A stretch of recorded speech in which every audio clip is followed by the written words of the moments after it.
আল্লাহ বলেন, দুনিয়ার মধ্যে যারা সম্পদকে পুঞ্জীভূত করে রেখেছেন, যারা সম্পদকে জমা করে রেখেছেন, আল্লাহর রাস্তায় ব্যয় করে না,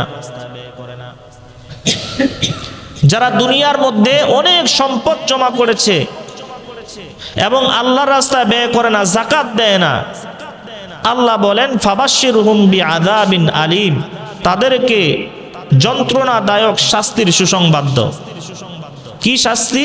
আল্লাহ পাক পরের আয়াতে বলে দেন, ইয়াউমা ইউহমা আলাইহা ফি নারি জাহান্নাম, কাল কিয়ামতের ময়দানে আপনার সম্পদ যেগুলো আপনি কামাই করেছিলেন আর যাকাত দেন নাই, এই সম্পদগুলো আগুনের মধ্যে গরম করা হবে।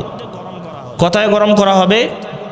আগুনের মধ্যে গরম করার পরে ফাতুকুয়া বিহা জিবাহুহুম, ওই আগুনের মধ্যে সম্পদগুলোকে গরম করার পরে প্রথমত কপালের মধ্যে সেক দেওয়া হবে। কোথায়? কপালে। তারপরে আল্লাহ পাক বলেন ওয়া জুনুবুহুম ওয়া যুহুরুহুম, তারপরে এই পাজরের মধ্যে সেক দেওয়া হবে আর পিঠের মধ্যে আল্লাহ পাক এই সম্পদগুলোকে আগুনের মধ্যে গরম করে পিঠের মধ্যে সেক দিবেন। কয় জায়গায়? 3 জায়গায়। একটা হলো কপালে, 2 নাম্বার হলো কোথায়? পাজরে, 3 নাম্বার হলো পিঠে। এই আয়াতের ব্যাখ্যায় অনেক মুফাসসিরিন ইকরাম অনেক সুন্দর কথা বলছে। আল্লাহ পাক এই 3টা জায়গায় সেক কেন দিবেন, এর একটা ব্যাখ্যা করেছেন অনেক মুফাসসিরিন ইকরাম। যে মানুষের কাছে প্রথমে যখন মানুষ কিছু টাকা চাইতে আসে, কপাল জড়ো করে কি না? আপনার কাছে কেউ আসলো, আপনি টাকা দিতে চাচ্ছেন না, কপাল জড়ো করলেন, যাও। প্রথমবার এরকম করে কি করে? কপাল জড়ো করে। এই জন্য আল্লাহ পাক প্রথমে কি দিবেন? কপালে সেক দিবেন।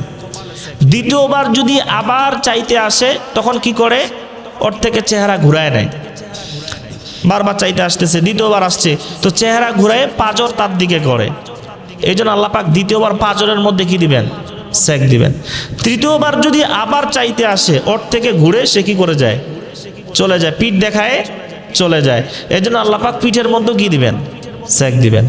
এজন্য মানুষ যখন আসে দান কিছু চাওয়ার জন্য, যতটুকু সামর্থ্য থাকলে সেখানে কি করা দরকার?